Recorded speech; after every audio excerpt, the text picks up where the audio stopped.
Hello students, હું છું હિરાન રાજગુરુ અને આજે આપણે જોવાનું છે બીકોમ સેમ 2નું બિઝનેસ એકાઉન્ટિંગ 2. એમાં આપણે યુનિટ નંબર જે છે એ 5B જોઈ રહ્યા છીએ, જેનું નામ છે બોનસ શેર. આજે આપણે એમાં 24મો દાખલો જોવાનો છે. શું કહેવા માગે છે કે આર્યા લિમિટેડનું તારીખ 31/12/2017ના રોજનું પાકું સરવૈયું નીચે મુજબ હતું. શેર મૂડી અને દેવા આપેલા છે આપણને.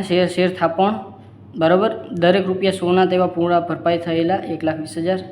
શેર થાપણમાં આપણને કાંઈ આપ્યું નથી. પછી જામીનગીરી પ્રીમિયમ આપેલું છે આપણને, સામાન્ય અનામત, નફા નુકસાન ખાતું અને પરચુરણ લેણદારો. કંપનીએ તેની સામાન્ય સભામાં દર 4 શેર દીઠ પૂરા ભરપાઈ થયેલા 3 ઇક્વિટી શેર બોનસ તરીકે આપવાનું નક્કી કર્યું હતું અને આ હેતુ માટે જામીનગીરી પ્રીમિયમની રકમ બરાબર. અને અહીંયા છે એક અલ્પ વિરામ છે, ₹45,000 સામાન્ય અનામતમાંથી અને બાકીની રકમ નફા નુકસાન ખાતામાંથી વાપરવાનું નક્કી કર્યું છે. બરાબર છે. ચાલો, ઉપરના ઠરાવનો અમલ કરવા જરૂરી આમનોંધ આપો અને બોનસ શેર બહાર પાડ્યા પછીનું પાકું સરવૈયું તૈયાર કરો. ચાલો, તો સૌ પ્રથમ આપણને કીધું છે શું, તો કે આપણે માત્ર શેર જે છે એ બહાર પાડવાના છે, એટલે કે બોનસ આપવાનું છે. બરાબર છે. આ સિવાય બીજું કંઈ કામ કરવાનું નથી.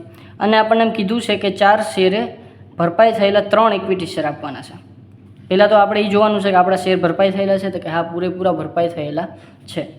તો સૌ પ્રથમ આપણે અહીંયા શું કરશું, તો કે 4 શેરે આપણને ખબર છે કુલ શેર મૂડી છે આપણી પાસે 1,20,000.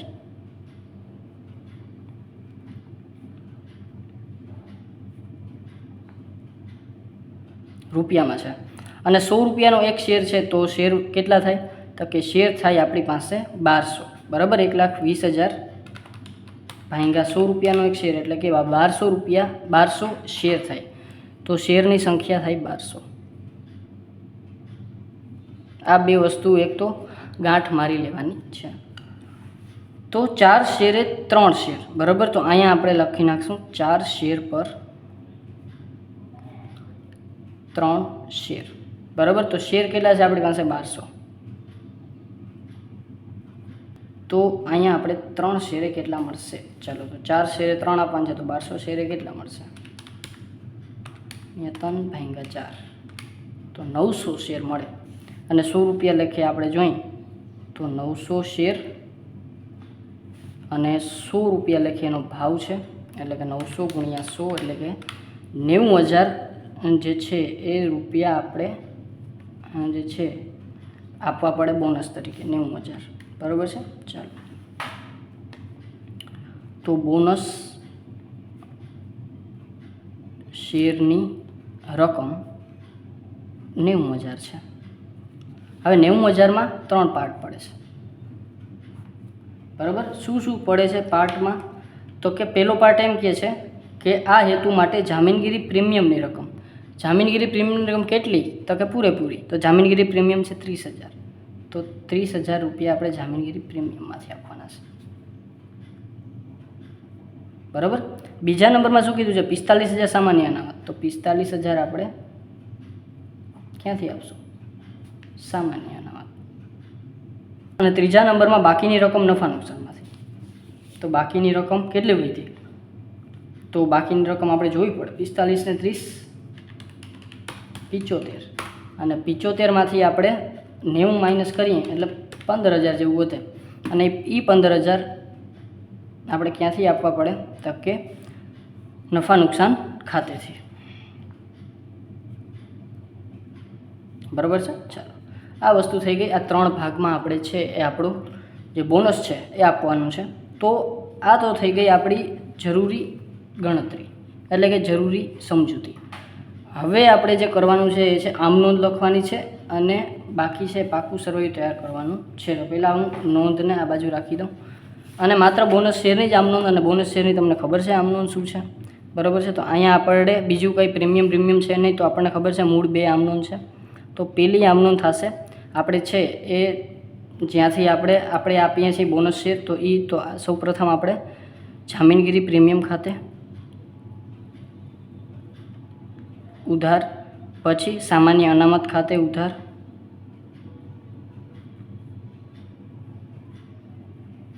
અને નફા નુકસાન ખાતે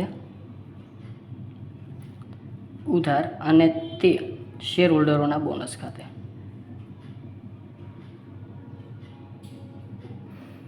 પૈસાની વાત કરી લઈએ તો શેર હોલ્ડરને ટોટલ બોનસ છે 90,000. એ પૈકીનું આપણે 30,000 જામીનગીરી પ્રીમિયમમાંથી આપશું, બરાબર. આ સિવાય 45,000 અનામતમાંથી આપશું અને નફા નુકસાન ખાતેથી બાકીના 15,000 આપશું, એટલે ટોટલ થઈ જશે 90,000, બરાબર છે.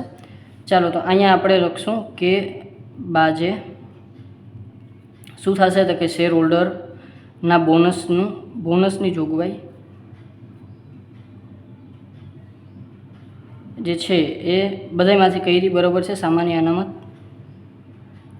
જામીનગીરી પ્રીમિયમ તથા નાનું ખાતેથી કરી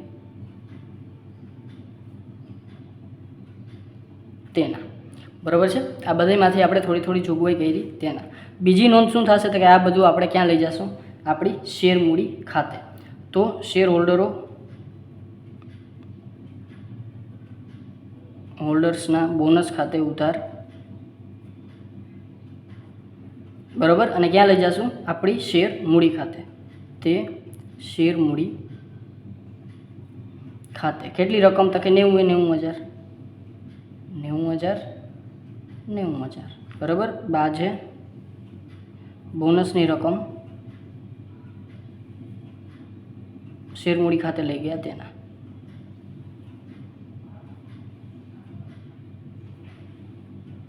બરાબર છે. ચાલો આમનોંધની કામ થઈ ગયું, બરાબર. બીજા નંબરમાં આ બે જ આમનોંધ થશે બોનસની, તમને ખબર છે. આ સિવાય નોંધ થશે નહીં. હવે આપણે છે પાકું સરવૈયું તૈયાર કરવાનું છે. તો પાકું સરવૈયું તૈયાર કરી લઈએ આપણે, બરાબર છે. મેં ઓલરેડી દોરેલું છે, બરાબર. આર્યા લિમિટેડનું બોનસ શેર બહાર પાડ્યા બાદનું પાકું સરવૈયું. તો સૌપ્રથમ આવશે ઇક્વિટી અને દેવા. તો અહીંયા આપણે પેલો ભાગ પાડશું ઇક્વિટી અને દેવા, અને નીચેના ભાગમાં આપણે લખશું મિલકતો, બરાબર. ચાલો તો મિલકતો પહેલાં આપણે ઇક્વિટી અને દેવાના ભાગને આપણે જરાક વિસ્તૃતમાં લખીએ. તો આપણે સૌપ્રથમ આવશે શેર હોલ્ડરના ભંડોળો. તો પહેલા ભાગમાં શેર હોલ્ડરોના ભંડોળો, બરાબર. એમાં સૌપ્રથમ આવશે શેર મૂડી. તો શેર મૂડીમાં શું આવશે તો કે શેર મૂડીમાં આવશે આપણે કેટલી શેર મૂડી છે તો કે ટોટલ શેર મૂડીની આપણે જો વાત કરી લઈએ, બરાબર છે. તો પહેલાં આપણી પાસે હતી 1,20,000, બરાબર. અને આ સિવાય 90,000 આપણે વધારાની બહાર નાખી, બરાબર, જે બોનસ આપણે આપ્યું. આ સિવાય બીજું કંઈ છે નહીં. તો 1,20,000 પ્લસ 90,000 એટલે કે 1,20,000 જૂની હતી અને 90,000 વધારાની આવી, બરાબર, જે આપણે બોનસ આપી. તો 1,20,000 પ્લસ 90,000 આપણે વાત કરીએ તો 2,10,000ની શેર મૂડી થાય. તો અહીંયા આપણે લખી નાખશું 2,10,000 ચાલુ વર્ષમાં. ગયા વર્ષમાં આપણે કાંઈ લખશું નહીં. બીજા નંબરમાં આવશે અનામત અને વધારો.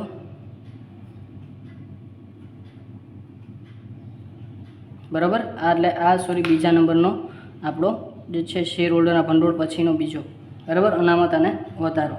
તો અનામત અને વધારો છે એમાં સૌપ્રથમ આપણે શું લખશું તો કે સૌપ્રથમ આપણે છે એ જે બાકી વસ્તુ વધી એ બધી જામીનગીરી પ્રીમિયમ 30,000નો યુઝ આપણે કરી લીધો છે, બરાબર છે. ક્યાં ગઈ આપણી પેજ આપણું, ચાલો. જામીનગીરી પ્રીમિયમનો 30,000નો યુઝ આપણો થઈ ગયો છે. ચાલો તો એમાં આપણે કાંઈ કરવાનું નથી. સામાન્ય અનામતમાંથી 75,000ની સામાન્ય અનામત હતી, એમાંથી આપણે 45,000નો યુઝ કર્યો છે, એટલે 30,000 રૂપિયા વધશે, બરાબર. તો એ આપણે સામાન્ય અનામતમાં લખશું. અહીં લખશું સામાન્ય અનામત 30,000 રૂપિયા આપણી વહીથી. ચાલો ત્રીજા નંબરમાં આપણી પાસે હતું નફા નુકસાન ખાતું 55,500નું. એમાં આપણે 15,000નો યુઝ કર્યો છે. 55,500 એમાંથી 15,000નો આપણે યુઝ કર્યો છે. તો આપણી પાસે વધશે 40,500. તો અહીંયા આપણે લખશું સામાન્ય અનામત, પછી આવશે નફા નુકસાન ખાતું 40,500 આપણી પાસે વધ્યું, બરાબર છે. આ સિવાય સામાન્ય અનામત નફા નુકસાન ખાતું થઈ ગયું. પછી પરચુરણ દેવાદારો છે, લેણદારો છે, બરાબર. તો એ આપણે પછી લખશું. ચાલો તો અહીંયા આપણે અનામત અને વધારાનું કામ થઈ ગયું. પછી આવશે ત્રીજા નંબરમાં લાંબા ગાળાના દેવા. ચાલો, તો લાંબા ગાળાના દેવામાં આપણની પાસે કાંઈ વધારાની વસ્તુ છે નહીં, એમાં ડિબેન્ચર અને લાંબા ગાળાની લોન એવી વસ્તુ બે લખી નાખીએ આપણે.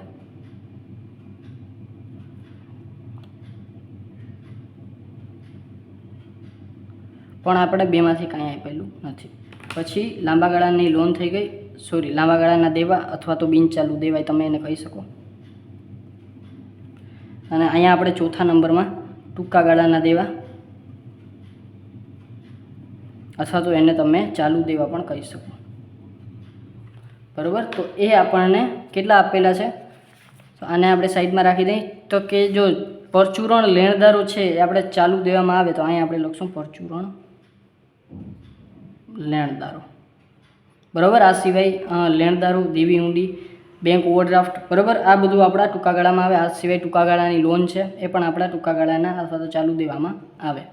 તો અહીંયા હું ખાલી પરચુરણ લેણદારો જ લખું છું. બરાબર છે. આ સિવાય આમાં બીજી કોઈ વસ્તુની નોંધ છે એ આપણે થતી નથી. બરાબર છે. પછી આગળ વધીએ. લેણદારોનું કામ થઈ ગયું, મીન્સ કે મૂડી દેવાનું કામ થઈ ગયું. હવે આપણે મિલકતો બાજુ જઈએ તો મિલકતોમાં આપણને કાયમી મિલકતો અને ચાલુ મિલકતો આ બે જ વસ્તુ આપી છે. બરાબર, પણ થોડુંક આપણે લખવું પડશે મિલકતો બાજુ. તો અહીંયા આપણે લખશું જે છે એ કાયમી મિલકતોને તમે બીજા શબ્દોમાં છે એ બિનચાલુ મિલકતો પણ કહી શકો. બરાબર, તો અહીંયા આપણે લખશું પહેલાં કાયમી મિલકતો.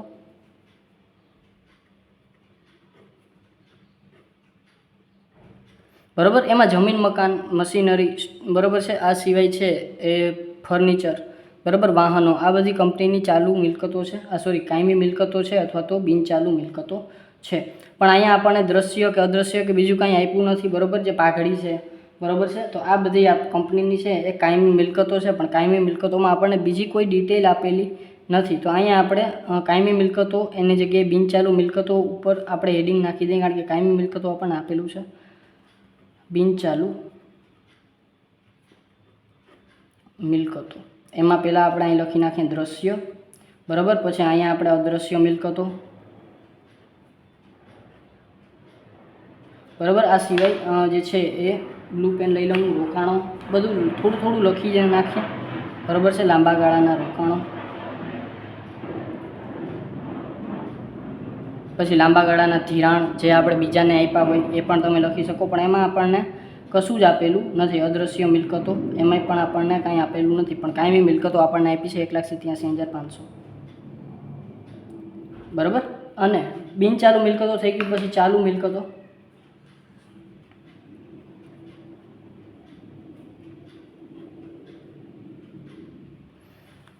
ચાલો, તો ચાલુ મિલકતોમાં આપણને છે ડાયરેક્ટ ચાલુ મિલકતો ટોટલ આપી છે. બરાબર છે, તો એમાં આપણે ઘણું બધું અંદર લખી શકીએ, પણ આમાં ડાયરેક્ટ ચાલુ મિલકતો આપી છે એટલે હું ડાયરેક્ટ ચાલુ મિલકતો લખી નાખું 1,05,000. બરાબર, બહુ ડિટેલમાં જતા નથી ને. ચાલુ મિલકતોમાં આપણે દેવાદારો, લેણી હુંડી, બરાબર, સ્ટોક છે, એ બધી વસ્તુ આવી શકે, પણ અત્યારે હું લખતો નથી. ચાલો, તો આ થઈ ગયું આપણું પાકું સરવૈયું. પાકા સરવૈયાનું ટોટલ કરી નાખીએ 2,10,000 પ્લસ 30,000 પ્લસ 40,500 પ્લસ 12,000. ચાલો, તો આ આવશે આપણી પાસે ટોટલ જે છે એ 2,92,500. તો અહીં લખી નાખશું આપણે 2,92,500. અને આ બાજુનું ટોટલ કરીએ 1,87,500 પ્લસ 1,05,000 એટલે કે એ આવશે 2,92,500. 2,92,500. બરાબર, અને તમે જોશો તો આપણે આ ટોટલ પણ એ જ આવ્યો છે. એનું રીઝન શું છે એ પણ સમજાવી દઉં. બરાબર, કારણ કે આપણે જે અનામત છે ને એ અનામતમાંથી આપણે નાણાં ઉપાડીએ અને ક્યાં નાખ્યા આપણા શેરમાં. બરાબર, આટલો જ ફેર પડ્યો છે કે જે અનામત અને જામીનગીરી પ્રીમિયમ હતું આમાંથી નાણાં આપણે ઉપાડી અને કેને આપ્યા આપણા શેર હોલ્ડરોને. એટલે શેર મૂડીમાં વધારો થયો, અનામતોમાં ઘટાડો થયો અને મિલકતો તો આપણી એને એ રહી. એટલે કે આપણે પાકા સરવૈયાના ટોટલમાં આપણે ક્યાંય વધારો ઘટાડો વધારે થયો નથી. બરાબર, પાકું સરવૈયું એ જ રહ્યું છે. બરાબર, ચાલો, તો આ થયો આપણો દાખલો નંબર 24. બરાબર છે, આમ દાખલો એકદમ ઇઝી હતો. બરાબર છે, અને જો વિડીયો ગમ્યો હોય લાઇક, શેર અને સબસ્ક્રાઈબ જરૂરથી કરી નાખજો. અને જો કોઈ પણ જાતનો ડાઉટ રહી જાય તો મને કોમેન્ટ બોક્સમાં જરૂરથી પૂછી લેજો. Thank you.